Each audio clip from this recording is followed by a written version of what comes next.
Welcome back नाजरीन। अब हम बात करते हैं पाकिस्तान की अदलिया की, जिसके बारे में लोग ये समझते हैं कि अब वहाँ से इंसाफ का हसूल बहुत मुश्किल है। बेंचेस हुकूमत खुद बना रही है सुप्रीम कोर्ट ऑफ पाकिस्तान में। हाई कोर्ट्स में इतने ज़्यादा जजेस को पार कर दिया गया कि वो जजेस जिनको इंडिपेंडेंट समझा जाता था या जिनके फैसलों से हुकूमत घबराया करती थी, अब वो बिल्कुल बेअसर होकर रह गए हैं। और इस वक्त इंसाफ जो है, लोग ये कहते हैं कि मिलना बहुत मुश्किल है। वकला बिरादरी में हमें एक तकसीम नज़र आती है। और माजी में जब भी कभी इंडिपेंडेंस ऑफ जुडिशरी पर हमला हुआ था तो वकला ने एक बहुत बड़ी तहरीक चलाई थी, लेकिन आज बुरी तरह डिवाइडेड हैं और कोई भी तहरीक जो है वो नहीं चली। आज का दिन अहम है। आज इस्लामाबाद हाई कोर्ट में फुल कोर्ट थी मीटिंग। उसके अंदर क्या हुआ, फिर उसके बाद ये इत्तलात हैं कि कुछ जजेस ने मीटिंग की अपनी। सुप्रीम कोर्ट की क्या सूरत हाल है, इमरान खान साहब की जो दरख्वास्त ज़मानत है वो कब तक लग सकती है इस्लामाबाद हाई कोर्ट में, ये बड़े सवाल हैं। इसके लिए आज हमारे साथ हैं अदील सरफराज, ये बहुत सीनियर रिपोर्टर हैं और सुप्रीम कोर्ट ऑफ पाकिस्तान को कवर करते हैं, और फैसल खर साहब हमारे साथ हैं, ये हमारे चीते रिपोर्टर हैं ABN के, और ये इस्लामाबाद हाई कोर्ट को कवर करते हैं। तो Adeel, thank you very much, और फैसल आपका भी बड़ा शुक्रिया। अदील साहब, सुप्रीम कोर्ट ऑफ पाकिस्तान में एक आइनी बेंच है, एक गैर आइनी बेंच है, तो कहते हैं कि जो इंसाफ है वो दोनों बेंचों से नहीं मिलता। बिल्कुल बदकिस्मती है, और इसका ज़िम्मेदार मोस्टली आप कह सकते हैं कि अदलिया में भी जो लोग ज़िम्मेदार करार देते हैं वो 26वीं आईनी तरमीम को देते हैं कि अगर ये 26वीं आईनी तरमीम ना होती तो ये हालत ना होती जो आज हो चुकी है, ना सिर्फ सुप्रीम कोर्ट ऑफ पाकिस्तान की बल्कि इस्लामाबाद हाई कोर्ट की। जैसा कि आज आपको मालूम है इस्लामाबाद हाई कोर्ट में क्या कुछ हो रहा है, इसकी बुनियाद भी बताया जा रहा है 26वीं आईनी तरमीम है, जिसमें इस तरह के इख्तियारात दे दिए गए हैं, और जो इख्तियारात पहले से मौजूद थे जजेस तो हुकूमत जो है वो बेंच बनाने लग गई है, खुद सब कुछ सारा इख्तियार उनके पास चला गया। वैसे आज Islamabad high court full court थी उनकी मीटिंग, और उसके बाद उसमें वो 2 जजेस के खतूत भी थे। बड़ी जल्दी मीटिंग ख़त्म हो गई। सुना है कि वो जो पॉइंट रेज किया था जस्टिस बाबर सत्तार ने और सरदार एजाज इसहाक ने, वो तो चीफ जस्टिस साहब ने कहा कि मैं एजेंडे में शामिल नहीं करूँगा। बिल्कुल, इसके अलावा भी बहुत सी बातें बताई जा रही हैं। ज़राए ये दावा कर रहे हैं कि मीटिंग तो तकरीबन 30 से 35 मिनट तक ही रही, और फैसल साहब भी मौजूद थे वहाँ पर। जो हुआ वहाँ पर यह है कि एक जज साहब उन्होंने इस्तदा की कि इस इजलास को मौखर किया जाए, उसको भी मुस्तरद कर दिया गया, और फिर कुछ मुकालमे जजेस साहिबान के दरमियान में भी हुए, क्योंकि आपको मालूम है एक जज साहब हैं जिनका वोट बड़ा डिफाइनिंग था आज, जिनके बारे में अंदाजे लगाए जा रहे थे या तुक्के लगाए जा रहे थे कि वो किस तरफ जाएंगे, वो उधर ही चला गया, वो जस्टिस अरबाब ताहिर साहब। बल्कि एक जज साहब ने तो बताया जा रहा है कि उन्हें काफ़ी हद तक माजरत के साथ एम्बेरस भी कर दिया मीटिंग के दौरान। उनसे जब ये पूछा गया कि आप जो पहले एक कमेटी बनी थी उसने कुछ रूल्स बनाए थे, आपने उनकी भी मंजूरी दी, और आज आप इन रूल्स को लेकर यहाँ बैठे हैं, तो मुझे 3 नई तब्दीलियाँ बता दें इन रूल्स में जो पहले वाले रूल्स में से की गई हैं। तो वो नहीं बता सके, बल्कि उन्होंने उल्टा ये जवाब दिया कि मुझे मालूम नहीं है। बाद उन्होंने मंजूरी भी दे दी आज वाले रूल्स की। तो ये सूरत हाल बड़ी हैरान कुन है, और ऐसे लग रहा है कि प्री प्लान्ड है, क्योंकि हम जब वहाँ पर आज मौजूद थे हाई कोर्ट के अंदर, मेरे साथ मेरे दूसरे कोलीग्स भी थे, मुख्तलिफ जगहों पर जाना हुआ, कोशिश कर रहे थे खबर की खोज निकालने की, तो वहाँ पर मालूम ये हुआ कि मीटिंग तो ये हुई है लेकिन बड़ी मुख्तसर सी हुई है, 30 से 35 मिनट की मीटिंग, और जो बताने वाले हैं वो खुद बता रहे हैं कि आप अंदाज़ा लगा लें इसमें क्या हुआ होगा। लेकिन उसके बाद 2 इंतहाई अहम मीटिंग्स हुई, एक 6 जजेस की जो सरफराज दोगर साहब की सरबराही में हुई उनके चैम्बर में, और एक जस्टिस मोहसिन अख्तर कियानी साहब के चैम्बर में, 5 जजेस। जी हाँ, वो जो 2 मीटिंग्स आप बताया ये जा रहा है, अपेरेंटली ज़रा ये दावा कर रहे हैं कि हो सकता है कि मिनट्स ऑफ द मीटिंग भी दोनों के अलग अलग आ जाएं। तो ये बहुत इंटरेस्टिंग और अफसोसनाक भी है, और फिर अगेन जो जिम्मेदारी आयद होती है वो 26वीं आईनी तरमीम और उसको लाने वालों पर होती है।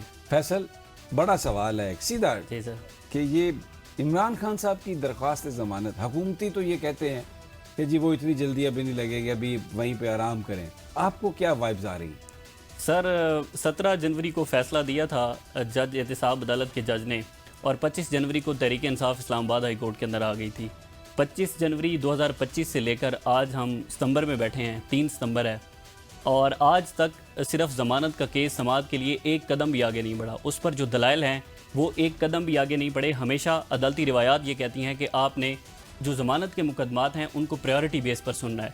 ताकि जो कैदी है उसके हकूक सल्ब ना हो। चाहे आप ज़मानत मुस्तरद करें या मंजूर करें वो एक अलग बात है, लेकिन प्रायोरिटी बेस पर सुनकर उसको डिसाइड करना है। लेकिन अभी तक वो केस समाअत के लिए मुकर्रर नहीं हो रहा। चलो पहले तो ये था कि जो अदालती छुट्टियां हैं वो चल रही थी, लेकिन अब मेरे ख्याल में हाई कोर्ट के पास कोई ऐसा जवाज़ मौजूद नहीं है कि इमरान खान और बुशरा बीबी की जो सज़ा मुअत्तली की दरखास्तें हैं अलकादर ट्रस्ट केस में वो समाअत के लिए मुकर्रर ना हो। इससे पहले भी अगर मुकर्रर हुई हैं, छुट्टियों से पहले की बात कर रहा हूँ, तो वो भी तहरीक इंसाफ को 3 मरतबा चीफ जस्टिस सरफराज डोगर साहब के चैम्बर के अंदर धरना देना पड़ा है बाकायदा तौर पर। और ये रिकॉर्ड के ऊपर है कि अलीमा खान तकरीबन 2 घंटे, अलीमा खान, सलमान करमराजा साहब और बैरिस्टर गौहर साहब, ये तकरीबन 2-2 घंटे चीफ जस्टिस सरफराज डोगर साहब के चैम्बर के अंदर बैठे रहे हैं, तब जाकर केस समाअत के लिए मुकर्रर होता था। लेकिन उसमें भी खातिर ख्वाह कोई कार्रवाई नहीं हुई और ये केस जो 190 बिलियन है वो कोई आगे नहीं बढ़ सका। लेकिन अब मेरे ख्याल में हाई कोर्ट के पास कोई ऐसा जवाज़ नहीं है। अगर सरफराज डोगर साहब ना लगाएं तो वो एक अलग बात है। अदील सरफराज, ये मुझे बताइए, फैसल की जो बातें बड़ी मासूमाना सी बातें हैं कि जवाज़ नहीं है। बहुत सारे काम ऐसे हुए हैं जिनके जवाज़ नहीं थे, तो अभी आपको क्या लगता है? सर जवाब तो घड़े जाएंगे।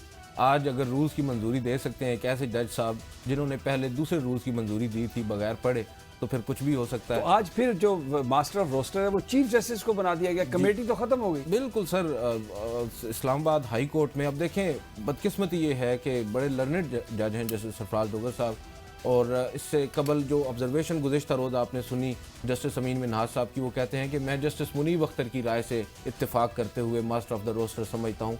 वो ये भूल जाते हैं कि जो फुल कोर्ट थी उसकी राय क्या थी। जो बाइंडिंग है हाई कोर्ट के ऊपर वो तो फुल कोर्ट का फैसला है, जो मेजॉरिटी जजमेंट है उसको उन्होंने नज़रअंदाज कर दिया। और मास्टर ऑफ द रोस्टर, क्योंकि अब प्रैक्टिस एंड प्रोसीजर एक्ट आ चुका है, उसके बाद उसकी तशरीह ही तब्दील हो चुकी है। यहाँ पर अब हमारे जजेस साहिबान उसी पर तकिया किए हुए हैं जिस पर कल तक हमारी मौजूदा हुकूमत काफ़ी तनकीद किया करती थी। जो जजेस साहिबान हैं वो जवाज़ तो बना लेते हैं। अभी बात कर रहे थे कि उनके पास कोई जवाज़ नहीं है। अभी रिसेंटली हमारे सीनियर हैं, जर्नलिस्ट हैं, अंसार भाई साहब, उन्होंने खबर भी की थी और उसमें उन्होंने बाकायदा तौर पर ये बताया था कि मुमकिन नहीं है रवां साल इमरान खान साहब की अपील पूरी उन्होंने तो ऐसे एक तफसील बता दी। और फिर एक और हमारे दोस्त हैं वो आके बाकायदा फैसला सुना देते हैं कि अभी ये जो बेंच है ये फैसला करेगा।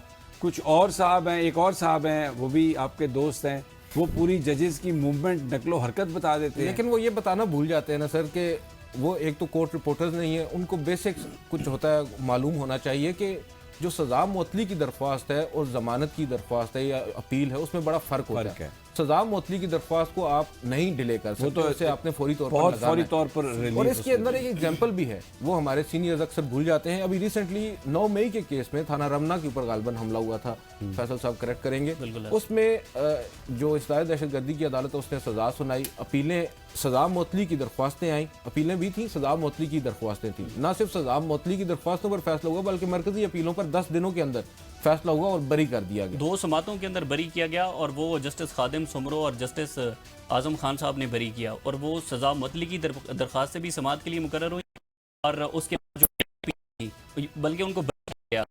हाई कोर्ट पहली मरतबा ऐसा हुआ है कि रजिस्ट्रार ऑफिस को बाकायदा तौर पर ये प्रेस रिलीज जारी करनी पड़ी है कि इमरान खान और बुशरा बीबी की जो मरकजी अपीलें हैं समाअत के लिए मुकर्रर 2025 में नहीं हो सकती, में जाकर। तो फिर ये तो बिल्कुल वाज़ेह होना क्या है। बिल्कुल होना सर, आज हमें रजिस्ट्रार साहब से हमारी मुलाकात भी हुई, उन्होंने हमें शर्फ बख्शा, हम बाहर खड़े थे तो वहाँ से गुजर हुआ उनका, हमने उनसे भी पूछने की कोशिश की, तो बहरहाल वो तो बड़े कॉन्फिडेंट हैं। और जब में बात की कोई आज भी कॉर्डियल की, और एक दो जो एजेंडाज थे उनके ऊपर मुतफ़िका तौर पर फैसला हुआ है और एक एजेंडा जो था उस पर 5-6 से फैसला हुआ है, अदरवाइज सब अच्छा है।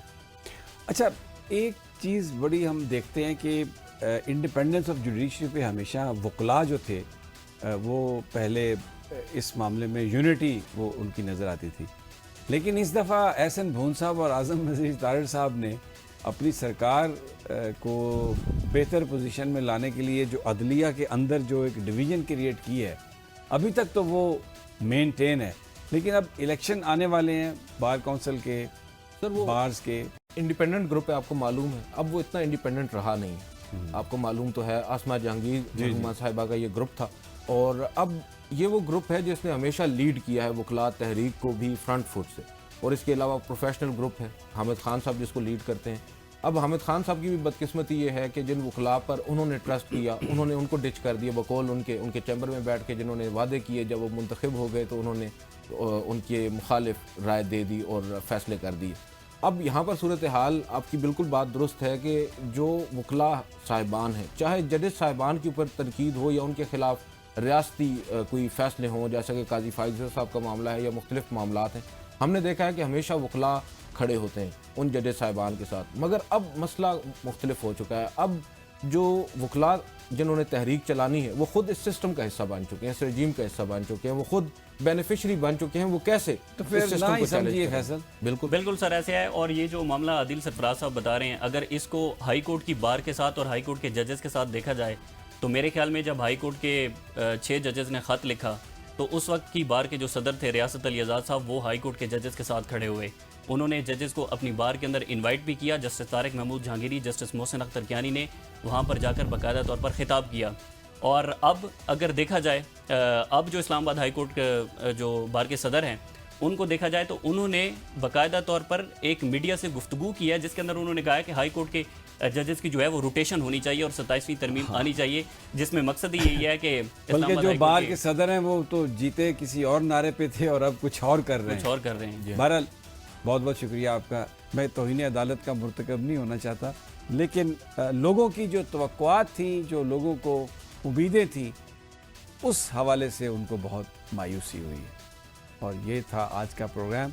इंशाल्लाह कल फिर मुलाकात होगी। अल्लाह निगहबान।